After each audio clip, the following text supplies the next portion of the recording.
Imagine, just for a second, Yeah. right, that you were sent on a 3-year business trip. Oh, okay. And it is this grueling, physically exhausting assignment, just completely off the grid. Like no cell service, no email. Exactly. Zero communication with your family the entire time. No letters, no updates, nothing. That sounds awful. Right. But finally, the trip ends. You manage to secure passage across thousands of miles of, hostile territory just to get back home. Yeah. You walk up your street, your heart is pounding. You were so ready to see your spouse, your kids, your friends. They're true. But when you turn the corner, your house is gone. Wait, gone. Completely gone. Mhm. Not burned down in a fire, not destroyed by an earthquake. It has been systematically, meticulously dismantled. Wow. And the people are completely gone. Mm. The only clue left behind is this single cryptic word carved into the fence post of your property. Welcome to the deep dive. I mean, that is the ultimate nightmare scenario, right? Playing out on the very edge of the known world. And it's the exact reality that a man named John White actually faced. In August of 1590, when he stepped ashore on Roanoke Island. Today, we are immersing ourselves in America's oldest and honestly most enduring historical puzzles, right? The lost colony of Roanoke, established back in 1587. It's a huge topic. It is. And we have assembled just a massive stack of sources on the table for this investigation. Yeah. We're talking original 16th century letters. Oh, yeah, the primary sources. Yeah, manifest personal reports from Governor John White himself. Which are incredible to read. They really are. Yeah. And we are looking at maritime logs from early English explorers and contrasting all of those with modern, cutting-edge paleoclimatology data. Which changes everything, honestly. It really does. We also have the extensive reports from recent archaeological excavations, places like Cape Creek on Hatteras Island and Site X down in Bertie County. All right. And critically, we are evaluating the deeply maintained oral traditions of the Lumbee and Coharie people of North Carolina. Which is so important because our mission with this material today is to really strip away those centuries of romanticized mythology. Because there's a lot of it. So much. We are not here to just recount a 400-year-old ghost story about people simply, vanishing into thin air. Right, because human beings don't just evaporate. Exactly. They just don't. We are going to examine the hard empirical evidence to redefine what the word lost actually means in this specific context of early European colonization. Yeah. By looking at the metallurgical, climatological, and historical data, we uncover a story that isn't about a mysterious disappearance, but actually about severe environmental adaptation. Wow. Profound cultural blending, and quite frankly, deliberate historical erasure. So to even understand the mechanism that trapped, 117 men, women, and children on this isolated barrier island off the coast of North Carolina, Right. we kind of have to look at the macroeconomic and geopolitical landscape of the 1580s. Set the stage. Yeah. England, under Queen Elizabeth I, is essentially operating as this ambitious, emerging state trying to disrupt a massive monopoly. Right. The monopoly belonging entirely to the Spanish Empire. During this period, Spain is extracting just incomprehensible wealth. Like literal tons of it. Literal tons of gold and silver from their established territories down in Central and South America. And they load all this wealth onto these massive galleons. Huge shit. Massive.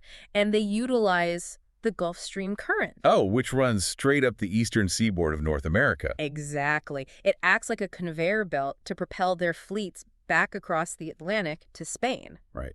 So England sees this conveyor belt of wealth and they realize, hey, to compete, we need a strategic choke point. Right. And if you look at a map of the North Carolina coastline, the Outer Banks act as this really jagged, shifting barrier of sandbars protecting the mainland. Yeah, it's totally treacherous water. They literally call it the graveyard of the Atlantic later on. Yep. But Sir Walter Raleigh, who is operating under this royal patent from Queen Elizabeth in 1584, he looks at this and recognizes that if England can establish a hidden, fortified base behind those sandbars... Which the Spanish galleons can't get into. Exactly. They have the perfect launching pad. Because the initial motivation for Roanoke, it had absolutely nothing to do with establishing some, utopian agricultural society in the New World. Not at all. It was a militarized real estate play. Wow. Raleigh wanted a state-sponsored pirate base.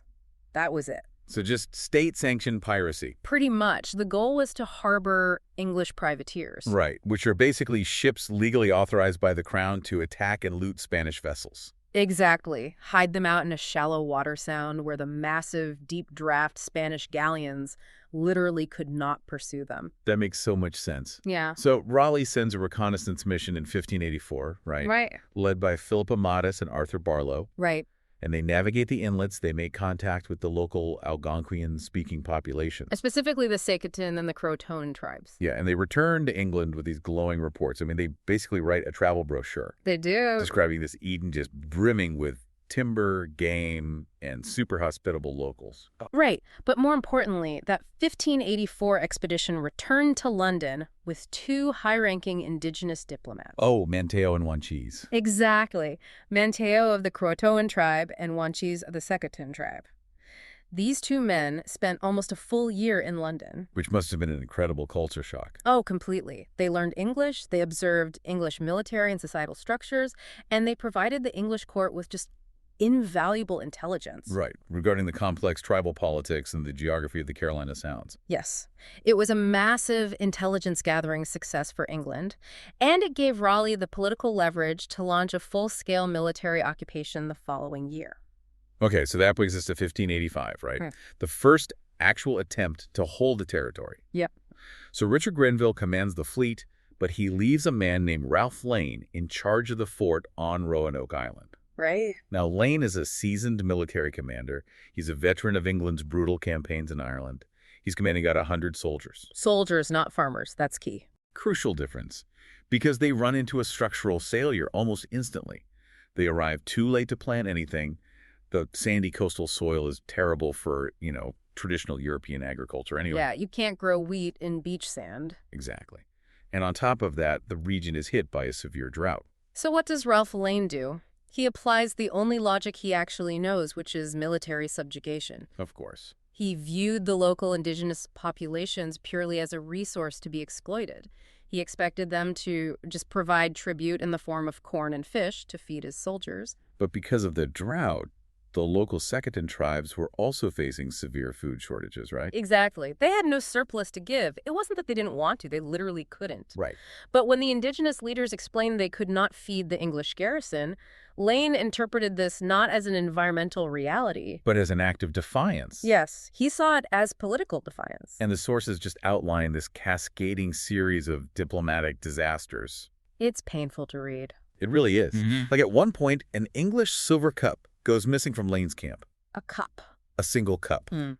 And the military response isn't, an investigation. It's a punitive expedition.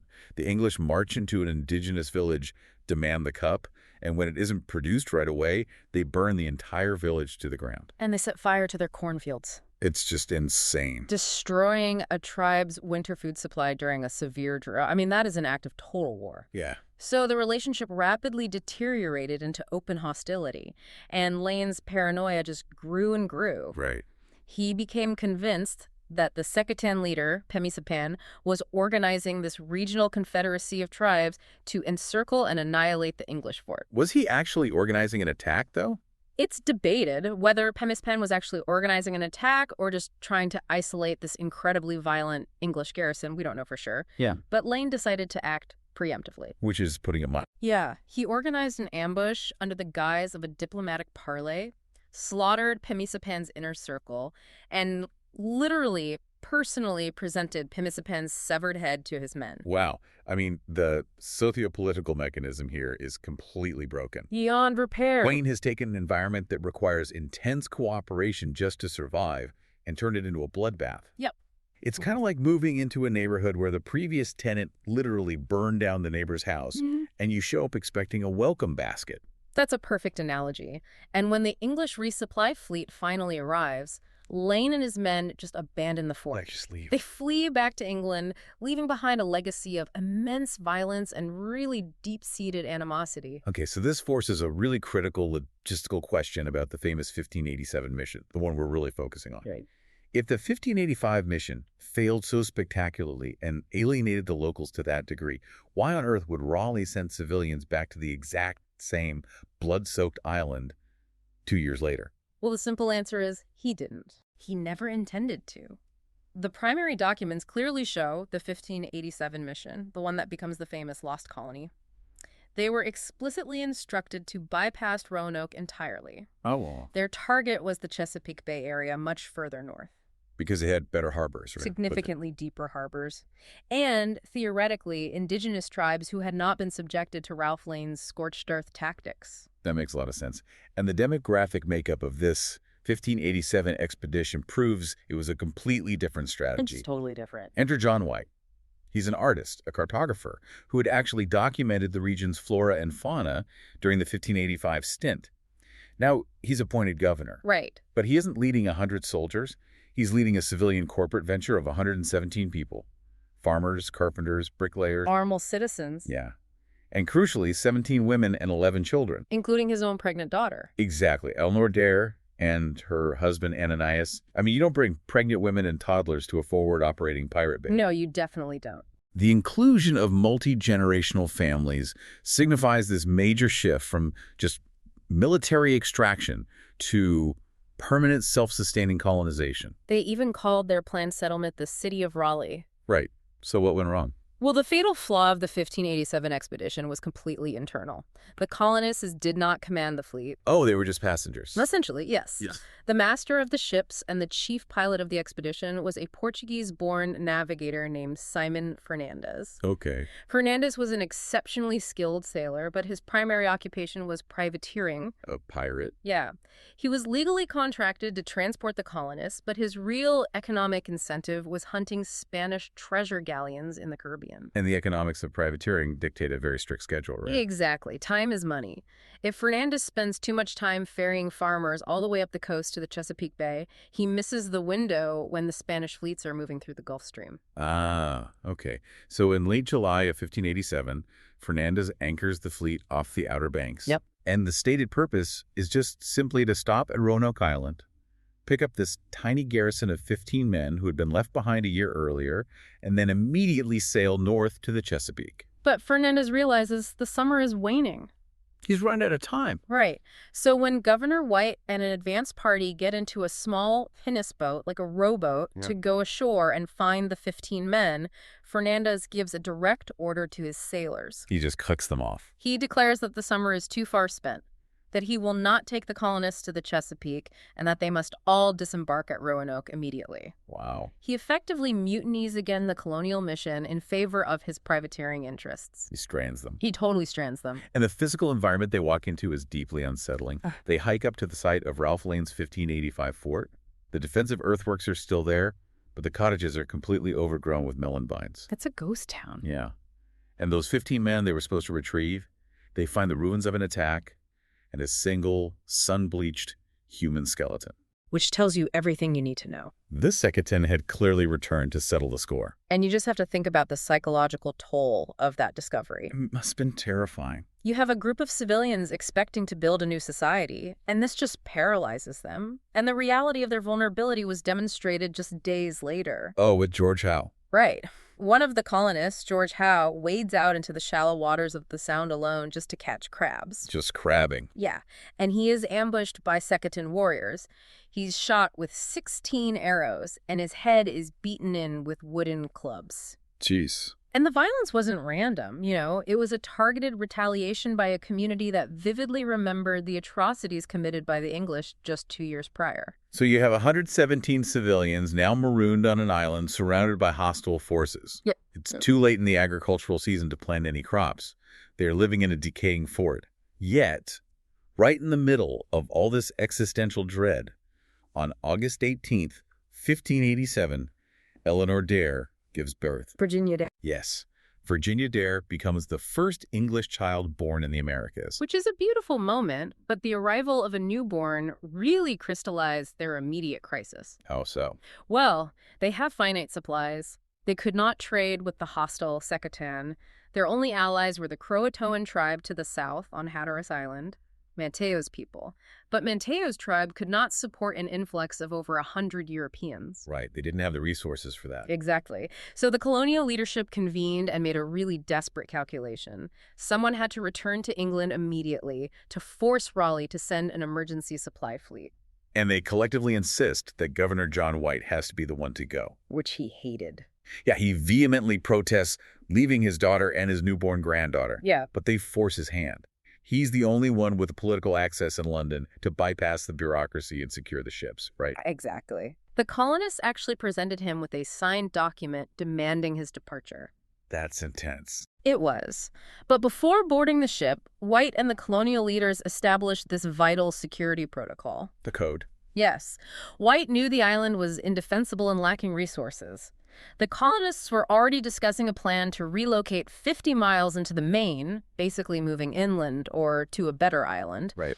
So they agreed that if the colonists relocated before White's return, they would carve the name of their new destination into a prominent tree or post. If they relocated methodically, just the name of the destination? Right. But if they were forced to flee under duress, like if they were facing starvation, disease, or an imminent attack by the Second, they were to carve a specific symbol above the destination. A Maltese cross. A Maltese cross, the universally agreed upon distress signal. So, with that code established, John White sets sail in late August 1587, fully anticipating he will return with heavily laden supply ships before the spring. Right. But the macroeconomic forces of Europe just slam into the Roanoke Colony. It's so bad. When White arrives back in England, the geopolitical Cold War between England and Spain has basically ignited into open conflict. King Philip II of Spain is massing the Spanish Armada. Right, this unparalleled naval invasion force designed to cross the English Channel and conquer England entirely. It's an existential threat. So in response, Queen Elizabeth's Privy Council issues a total stay of shipping. An absolute embargo. Absolute. Every single English vessel over a certain tonnage capable of mounting a cannon is seized by the state and forbidden from leaving port. Wow. The defense of the realm takes absolute precedence over 100 stranded colonists in the Americas. So White's carefully laid plans for a swift rescue fleet are instantly dissolved by royal decree. Totally dissolved. But White refuses to give up. Yeah. He uses every connection he has, and in early 1588, he actually manages to secure an exemption for two small, barely seaworthy vessels, the Brave and the Roe. Okay, because they were too small for the main naval battle line, right? Yeah. Exactly, so they were allowed to leave. But again, the economics of maritime travel ruin the mission. The privateers. Always the privateers. The captains of the Brave and the Roe are not primarily interested in a rescue mission. They are looking to capitalize on the wartime chaos. So instead of sailing directly across the Atlantic. They attempt to hunt commercial vessels off the coast of France. Unbelievable. And they end up engaging a significantly superior force of French privateers. The English ships are boarded, their cargo, the crucial supplies meant for Roanoke, is totally looted. And John White himself gets severely wounded, right? Yeah, he's shot in the buttocks by a musket ball. Both ships just limp back to England in utter defeat. So following that disaster, the Spanish Armada arrives, the naval war consumes the nation's resources, and John White is trapped in England for 3 agonizing years. 3 years. It isn't until the summer of 1590 that he finally secures passage on a privateering fleet bound for the Caribbean and convinces them to make a detour to the Outer Banks. And on August 18th, 1590, literally the exact day of his granddaughter Virginia Dare's 3rd birthday, he spots the sandy shores of Roanoke. It's almost cinematic. And the visual evidence White recorded upon his return, that is the foundation of this entire mystery. Yeah. Because when White's party waded ashore, they saw the smoke of a fire through the trees, which gave them a massive surge of hope. Naturally. But as they approached the settlement site, the silence just became overwhelming. Describe the architecture of the scene, because the specific way the site was abandoned tells us exactly what didn't happen. Exactly. So the first thing White noted was the defensive structure. The original cottages and structures of the 1587 settlement were entirely gone. Gone. In their place, a high palisade of heavy tree trunks had been constructed, resembling a formidable fort. Okay. This indicates a period of intense defensive labor after White left. But inside the palisade, the ground was cleared, the houses hadn't been burned, and there was no scatter of debris suggesting a violent raid. Right. White specifically wrote that the houses were taken down. And the mechanics of taking down 16th century timber-framed cottages are incredibly labor-intensive. Extremely. You have to remove the thatch, pull the wooden pegs, disassemble the heavy timber frames, and then transport all those materials. Yeah. That requires organized communal labor, time, and likely draft animals or significant human hauling capacity. Yeah. It entirely rules out a panicked evacuation in the middle of the night. Precisely. It was a methodical, organized dismantling of the infrastructure. Okay. And as White investigated the perimeter of this fort, he found the prearranged signals. Well, that's a carving. Right. On a tree near the sandy bank, the letters CRO were carved. And on one of the main structural posts at the entrance of the palisade, where the park had been specifically stripped away to create a flat surface. The word Croatoan was deeply carved into the wood. Exact. The destination. But we have to look for the distress signal. Right, the Maltese cross. White looked for it immediately, and he recorded explicitly that there was no Maltese cross. Wow. So the colonists had left a clear forwarding address, and they explicitly indicated they were not fleeing under duress from an attack. Exactly. But there is one detail that points to severe logistical limitations. How's that? Well, White walks over to a specific spot near the fort where 3 years earlier he had secretly buried several heavy wooden chests. Oh, right. His personal belongings? Yeah, his armor, his maps, his books, his watercolor paintings. He finds the earth disturbed. The chests have been dug up, their iron locks smashed open. Oh, no. The contents are scattered through the dirt, ruined by years of rain and weather. The heavy armor is just rusted solid. Wait, if the departure was organized, why leave the governor's valuable possessions to rot? It reveals the limits of their carrying capacity. Even with an organized departure, moving 117 people and the salvaged materials of their homes across the water requires boats. Right, they only had so much space. They likely only had a small pinnace and a few shallow draft rowboats. They had to prioritize food, weapons, and essential survival tools. Heavy chests of books and armor were just deemed expendable. That makes sense. Or, alternatively, the site may have been scavenged by local indigenous groups long after the colonists had vacated. Regardless, White reads the carving and experiences profound relief. Because Croatoan is the island 50 miles south, the home of Mantillo, their trusted ally. He knows exactly where they are. The obvious deductive reasoning for anyone studying this is, you have a ship, you have the address, it's like a day's sail. Why not simply pull up the anchor, sail south to Hatteras Island, and retrieve your family? Well, the physical environment of the North Carolina coast intervened violently again. Right. The fleet had already suffered catastrophic difficulties just trying to anchor near Roanoke. The water is incredibly shallow, the sandbars shift daily, and the surf is brutal. Yeah. During the initial landing attempt, a boat actually capsized in the breakers, and 7 sailors drowned in the surf right in front of White. Oh my God. The morale of the sailors, who were privateers, not rescue workers, must have been at absolute rock bottom. It really was. So when White returns to the main ship and convinces the captain to attempt the 50-mile journey south to Croatoan, the weather turns. Of course it does. A massive coastal storm, likely a late summer hurricane, or a severe nor'easter strikes the fleet. Wow. The wind dynamics on the open ocean push the ships violently toward the shallow shoals.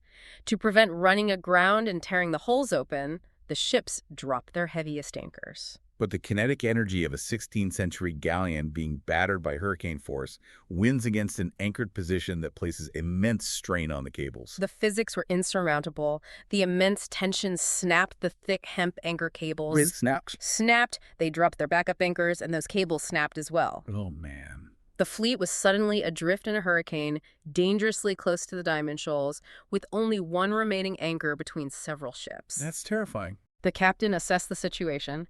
They had lost their ground tackle, their freshwater casks had been smashed in the storm, and provisions were dangerously low.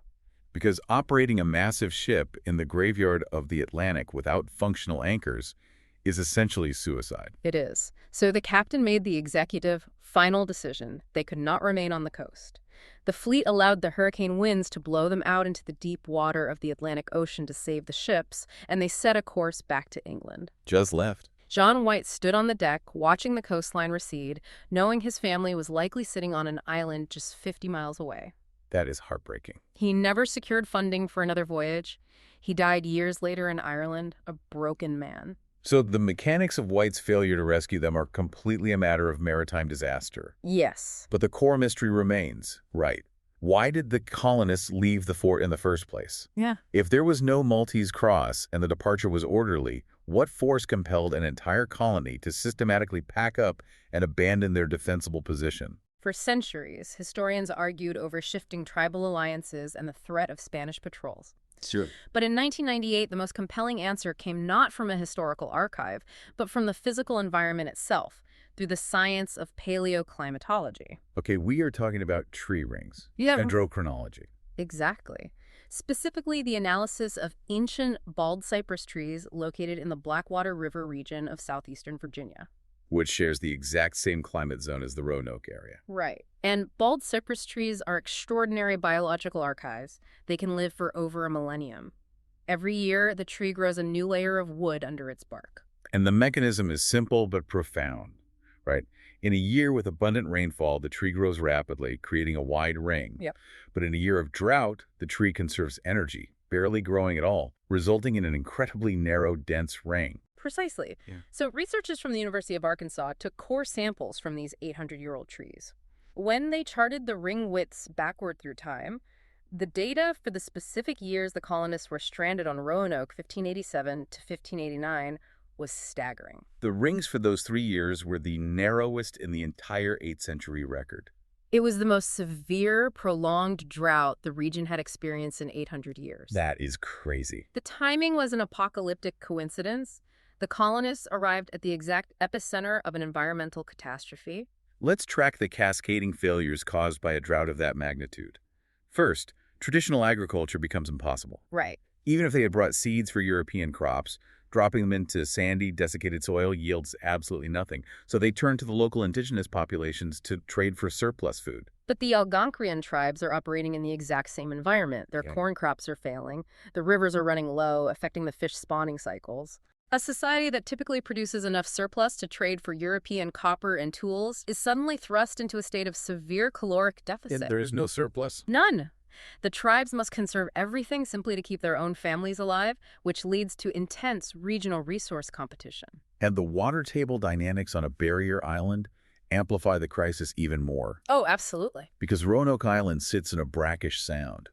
The island maintains fresh water through a specific geological mechanism called a freshwater lens. Right. The rain falls, soaks into the sand, and creates this buoyant bubble of fresh water that floats on top of the heavier, denser salt water pushing in from the ocean. Right, but when you have an 800-year drought, the rain stops replenishing the freshwater lens. The outward hydraulic pressure of the freshwater drops. And what happens then? Well, when that happens, the heavier salt water from the surrounding ocean intrudes into the aquifer. When the colonists dug their shallow wells deeper to find water, they wouldn't hit fresh water. They would hit brackish brine. And drinking salt water accelerates dehydration. It leads to dysentery and massive systemic organ failure. Yep. The environment itself was becoming utterly toxic. It's like being stranded on a desert island, but the island itself is actively trying to expel you. That's exactly it. The paleoclimatology data forces a radical paradigm shift in how we view the lost colony. They didn't mysteriously vanish. No, they were faced with an environment that could no longer support human life at that density. If they stayed on Roanoke Island, they would die of thirst and starvation. The only logical biological imperative was to evacuate. Which introduces this concept archaeologists refer to as strategic fragmentation. Yes. A population of 117 Europeans possessing no local survival skills is simply too massive a burden for any single drought-stricken area to support. Right. To survive, you cannot stay together. You must break apart. You divide the population into smaller, manageable units and disperse to different ecological zones. And this strategic dispersal leads us directly to the primary theory supported by the physical evidence left on the fort post. Assimilation with the Croatoan people on Hatteras Island. Hatteras connection. Exactly. The word Croatoan wasn't a puzzle, it was an exact coordinate. Hatteras Island was the home of Manteo. Right, the indigenous leader who had lived in London, spoke English, and had been officially baptized and given the title Lord of Roanoke by the English before John White left. He was their strongest political ally. For sure. Now, for generations, prominent historians largely ignored the assimilation theory. Why is that? The colonial mindset of later centuries preferred to imagine the Roanoke settlers either bravely dying in a Spanish attack or starving to death while attempting to sail home in small boats. Right. The idea that English citizens willingly abandoned their cultural identity to integrate into an indigenous society was deemed, frankly, unpalatable. Interesting. But modern archaeological methodologies have dismantled that bias. We must look at the groundbreaking excavations at the Cape Crete site on Hatteras Island, Yeah. spearheaded by the Croatoan Archaeological Society and Dr. Mark Horton. The material culture pulled out of the dirt at Cape Creek is astonishing. It's incredible. They are digging through the heavily stratified soil layers of a major indigenous Croatoan village dating precisely to the late 16th and early 17th centuries. Yep. And they aren't just finding a stray coin that could have been dropped by a passing trader. The most significant finding is something called hammer scale. And the presence of hammer scale fundamentally alters the historical narrative.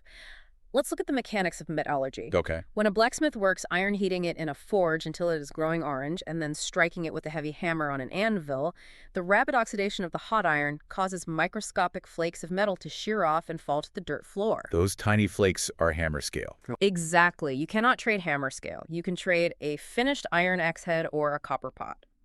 But finding concentrated layers of hammer scale embedded within the soil of an indigenous village proves, without a doubt, that a blacksmith was physically standing in that exact spot, operating a high-heat forge over a sustained period of time. And the local Algonquian tribes, prior to European contact, did not possess the technology for smelting or forging iron, right? No, they worked copper cold. Okay, so the hammer scale at Cape Creek indicates that English metalworkers integrated into the Croatoan village. Absolutely.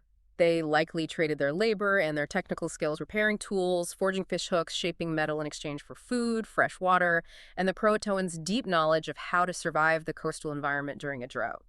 The archaeology also uncovered deeply personal, high-status English items within the indigenous strata. Right. They found the heavy lead hilt of a European rapier, a nobleman's sword. They found fragments of English Surrey, Hampshire border-wear pottery. And most remarkably, they unearthed a 10-carat gold signet ring engraved with a prancing lion. Which is huge, because a gold signet ring is not a trade good. Not at all. In the 16th century, a signet ring was an extension of a person's legal identity, used to press family crests into wax seals on official documents.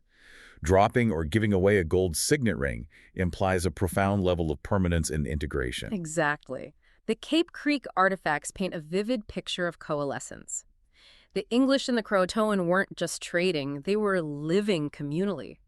We even see evidence of indigenous artisans repurposing broken English gun barrels to use as tubes for tapping tar from pine trees. Wow, that's brilliant. It is a story of mutual adaptation. And the archaeological evidence of this blending is heavily corroborated by the historical accounts of the explorers who mapped the region a century later, right? Right.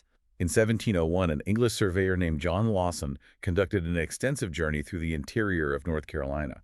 He spent significant time with the Hatteras Indians, the direct descendants of the Croatoan tribe.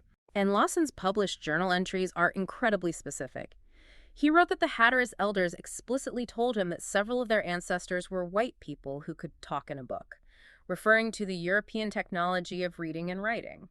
That's a very specific phrase. Furthermore, Lawson observed physical traits that deeply surprised him. He noted that several members of the Hatteras tribe had striking gray or blue eyes. Which is a genetic trait highly atypical for isolated indigenous populations of the eastern woodlands at that time. Exactly. And this cultural and genetic legacy is not just a footnote in a colonial journal, it is a living reality. The Lumbee tribe, the largest Native American tribe in North Carolina today, along with the Coharie people, maintain robust, unbroken oral traditions tracing their ancestry directly back to the assimilation of the Roanoke colonists. Wow. Their cultural history explicitly acknowledges that the English settlers did not die out. They were absorbed into the vast familial and tribal networks of the Algonquian peoples. This requires a massive shift in our vocabulary, honestly. If we center the indigenous perspective, the colony was never lost. Never. They were environmental refugees who were taken in, who intermarried, and who contributed to the ongoing demographic evolution of the region. Right. But let's connect this back to the paleoclimatology data and the concept of strategic fragmentation. Okay. Even if Manteo welcomed them with open arms, adding 117 people to Hatteras Island during an 800-year drought seems ecologically impossible. Yeah, the carrying capacity of the island simply couldn't support that many calories. Which brings us to the necessity of a split. Did a portion of the colony go somewhere else? The logistics of survival practically demand it. And that leads us to the second major avenue of investigation: inland relocation. Right. The theory that while a contingent went south to the coast, a significant faction of the colonists utilized their small boats to navigate west across the Albemarle Sound, moving deep into the mainland interior, where freshwater rivers and game might be more plentiful. And the evidence for this inland movement centers around a piece of 16th century espionage hidden on a map. I love this part. It's so fascinating. In 2012, researchers associated with the First Colony Foundation were examining John White's original watercolor map of the region, titled La Virginia Pars, which is securely archived at the British Museum in London. And the researchers noticed two very small paper patches, meticulously glued to the surface of the map. Right. Because in the era before chemical erasers, cartographers would correct errors by cutting a tiny piece of matching paper, applying adhesive, and pressing it over the mistake to redraw the coastline. Yep. However, maps in the 16th century were not just navigational aids, they were highly classified instruments of state power. So the First Colony Foundation requested that the British Museum analyze the map using advanced spectral imaging and light boxes to penetrate the opacity of the paper patch.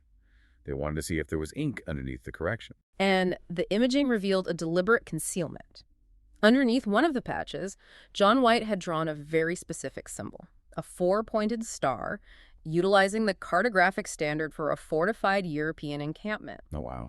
And the location of this hidden fort symbol was at the confluence of the Roanoke River and the Chowan River, specifically at the mouth of Salmon Creek in modern-day Bertie County, North Carolina. And the geographical positioning of that symbol is not random at all. It perfectly aligns with John White's own journals. How so? Before he left for England in 1587, he recorded that the colonial leadership was actively drafting plans to relocate the primary settlement 50 miles into the Main.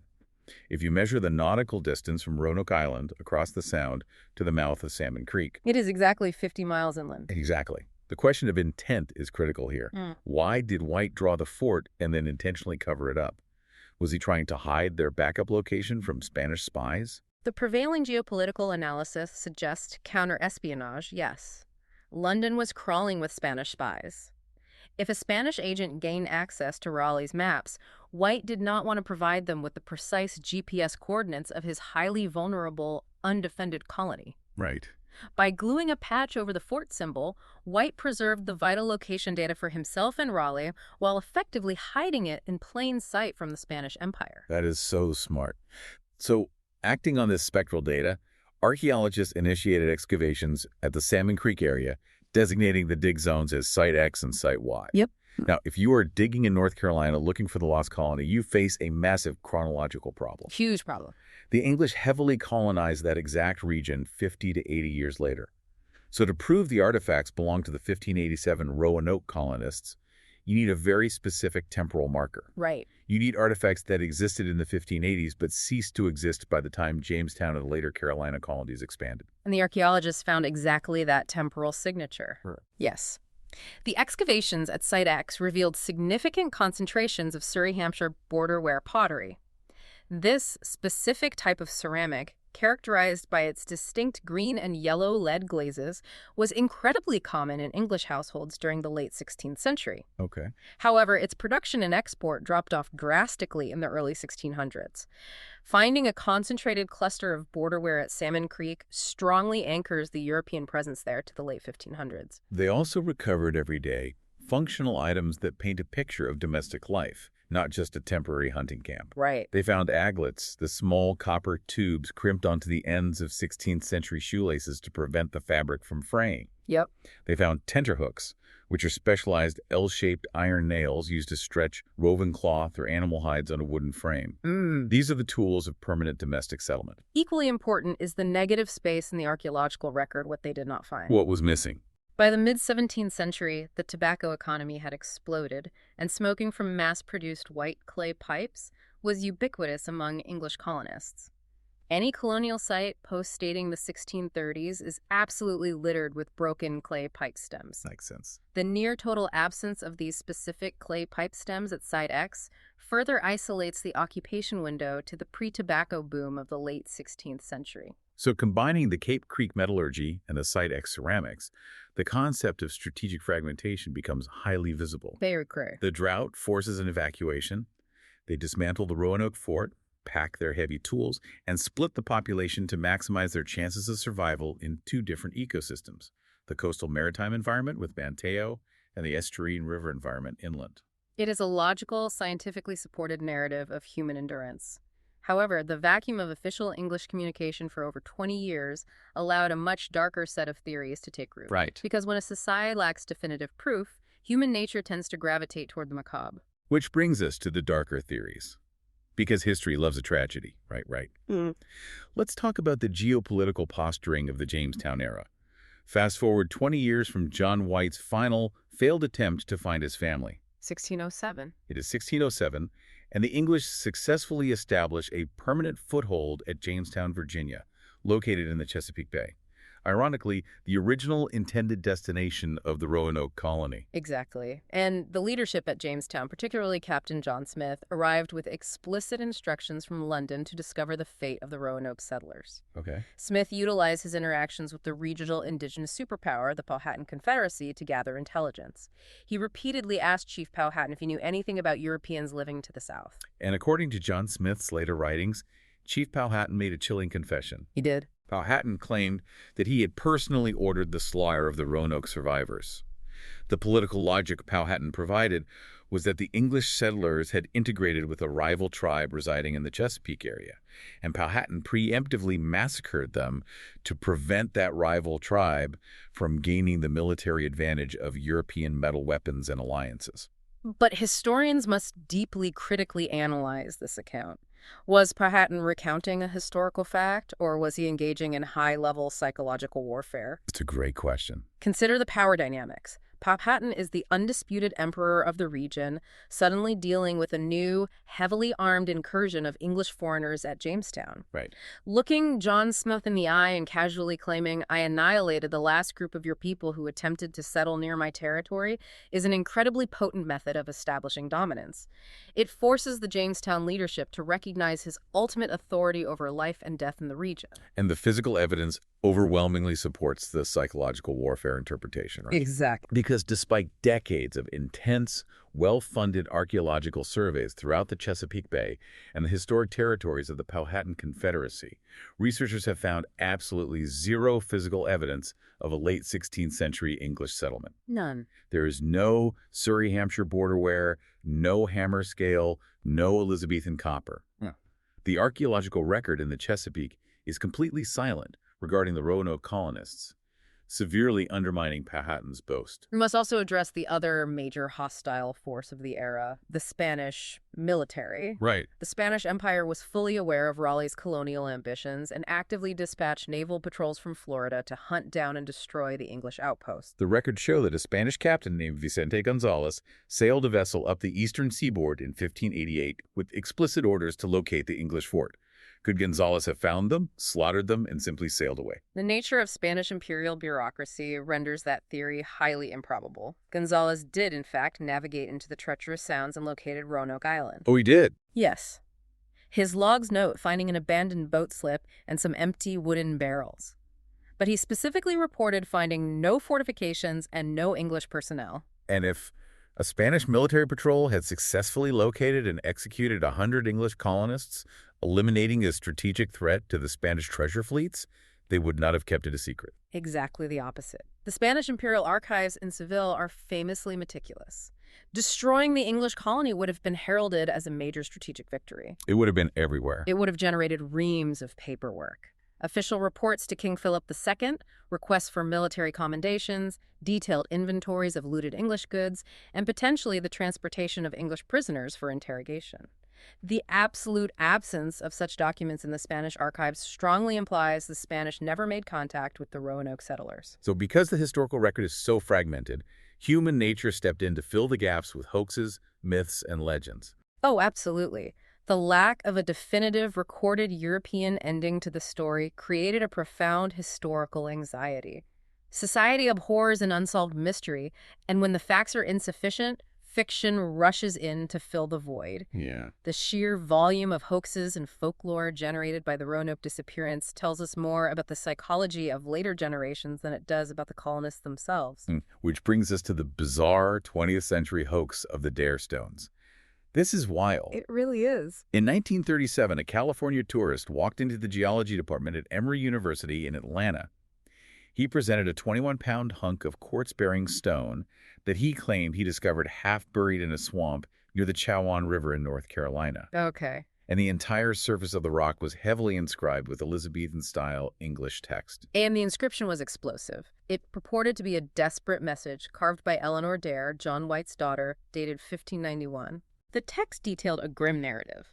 The colonists had fled the island, moved inland, suffered catastrophic losses from disease and Native American attacks, and that ultimately her husband Ananias and her young daughter Virginia had been murdered. Wow. It was exactly the tragic, definitive closure the public craved. The initial academic reaction was immense excitement. And then, as if driven by market demand, more stones miraculously appeared. How convenient. Right. A local Georgia stonecutter named Bill Eberhardt suddenly became very adept at finding these inscribed rocks, eventually producing dozens of stones that conveniently charted a winding, tragic path of the surviving colonists deep into the interior of Georgia. It culminated in the discovery of 48 distinct stones. However, the entire narrative collapsed in 1941 when an investigative journalist named Boyden Sparks published a comprehensive takedown. He exposed the whole thing. He exposed Eberhardt's financial motivations and pointed out glaring linguistic anachronisms. The later stones used vocabulary and spelling conventions that simply did not exist in the 1500s. The vast majority of the Dare stones were definitively proven to be an elaborate, profit-driven forgery. But the very first stone, the Chowan River stone, discovered by the tourists, remains a source of intense debate, because the physical chemistry of the rock defies easy categorization as a 1930s fake. It's a real puzzle. Recent geochemical analyses conducted by researchers at Roanoke University examine the weathering patterns of the Chowan stone. When a tool cuts into a rock, it exposes fresh, unweathered minerals beneath the surface. Over decades and centuries, exposure to the elements causes that freshly exposed rock to patinate and weather, eventually matching the exterior surface. Right. The microscopic analysis of the carved grooves on the first Dare stone reveals a level of uniform weathering that takes centuries to develop. Geologists argue it is physically impossible for those specific grooves to have carved in 1937. Yet the linguistic analysis of that same stone presents a massive contradiction. How so? The stone is signed with the initials EWD, standing for Eleanor White Dare. But using a middle initial as a standard identifier was not a common naming convention in 16th century England. It is a distinctly modern linguistic habit. Oh, wow. So the first stone exists in this bizarre liminal space. The geology suggests antiquity, while the linguistics suggest modernity. Regardless of its authenticity, the public obsession with the Dare stones highlights a deep-seated desire to place a literal tombstone over the mystery. Which transitions seamlessly into the realm of pure folklore. Specifically, the deeply entrenched North Carolina legend of the White Doe. This myth is vital to understand, not for its factual accuracy, but for its sociological function. Right. The legend posits that Virginia Dare was not killed, but grew to adulthood as a beautiful woman living among the Croatoan tribe. She is courted by a noble indigenous chieftain named Okisko, but she is also desired by an older, jealous tribal sorcerer named Chico. And the narrative takes a sharp turn into magical realism. When Virginia rejects the sorcerer in favor of the chieftain, the sorcerer uses dark magic to transform Virginia into a pure white deer, cursing her to roam the coastal forests forever. It's very dramatic. Very.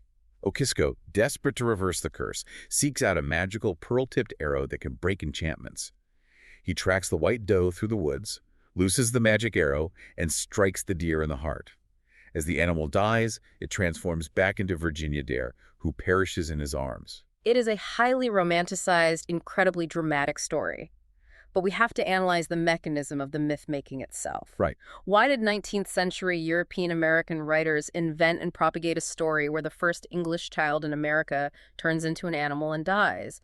The answer lies in the intense racial ideologies and the justifications for colonialism during that era. It is about controlling the narrative of European superiority, isn't it? To the 18th and 19th century colonial mindset, the concept of going native, the idea that civilized Christian English settlers would voluntarily abandon their culture, intermarry with indigenous populations, and successfully live as Native Americans was viewed not as survival, but as the ultimate racial and cultural degradation. Precisely. The dominant culture could not accept the historical reality that the founders of English America essentially became Native Americans. Such an admission threatened the rigid racial hierarchies that justified the ongoing displacement and subjugation of indigenous tribes. Yeah. Acknowledging that the Hatteras or Lumbee peoples had English ancestry would mean acknowledging their deep, intertwined humanity and their indisputable, multi-layered claim to the land. So they utilized mythology as a tool for historical erasure. By creating the legend of the White Doe, they ensured that Virginia Dare remained perpetually pure, white, and tragically isolated, even in death. They preferred the narrative of a magical, romanticized demise over the reality of successful cultural integration. It was psychologically safer for later colonizers to imagine the Roanoke settlers as mysteriously lost or brutally massacred than to accept that they had assimilated. And that forces us to synthesize the vast array of data we have explored today. When we combine the extreme paleoclimatological data of the 800-year drought, the orderly dismantling of the 1587 fort, the metallurgical evidence of hammer scale at Cape Creek, the 16th century borderware ceramics at Site X, and the enduring oral histories of the Lumbee people, A highly logical and coherent reality emerges. it really does. The mystery dissolves into a story of strategic fragmentation. The colonists didn't vanish into thin air. They became environmental refugees. They realized that staying together on Roanoke Island meant certain death. They utilized their agency, dismantled their infrastructure, and left clear directions on the fort's post. They split their population to ease the ecological burden, with a majority moving south to integrate with Manteo's Croatoan tribe, while another faction utilized small boats to push inland toward the river systems of Salmon Creek. They utilized the only viable survival strategy available to them, blending into the existing resilient networks of indigenous societies. History is not exclusively recorded in the official royal decrees of European monarchs. No, it's not. Often, the most profound historical truths are found in the microscopic flakes of oxidized iron left in the dirt by a blacksmith working in a Native American village, or in the specific glaze of a shattered pot buried miles inland, or in the gray eyes of a Hatteras native recorded by an explorer a century later. We began this investigation by asking you to imagine returning to a dismantled home and a cryptic carving on a fence. When John White stood in that empty fort and saw the word Croatoan, he didn't view it as a supernatural mystery. Yeah, he knew exactly what it meant. And he knew exactly where his family had gone. They were not lost to him. They were simply rendered inaccessible by the brutal mechanics of a hurricane and a broken anchor cable. Which leaves us with a necessary reevaluation of how we interact with our own history. For over 400 years, mainstream culture has labeled Roanoke as America's greatest unsolved mystery. Yeah. We have spent centuries digging for buried bones, searching for hidden fortresses, analyzing map patches, and arguing over forged stones in a desperate attempt to find a distinctly European ending to the story. But perhaps the real mystery isn't where the 1587 colonists went. What is it then? Perhaps the most profound mystery is why we spent centuries refusing to listen to the indigenous communities standing right in front of us who have been saying all along, they didn't vanish, they are our ancestors. That is something to truly think about. Thank you to everyone supporting GL Deep Dives. Your support keeps this alive. If you are enjoying the show, make sure to follow and subscribe. There is much more to come.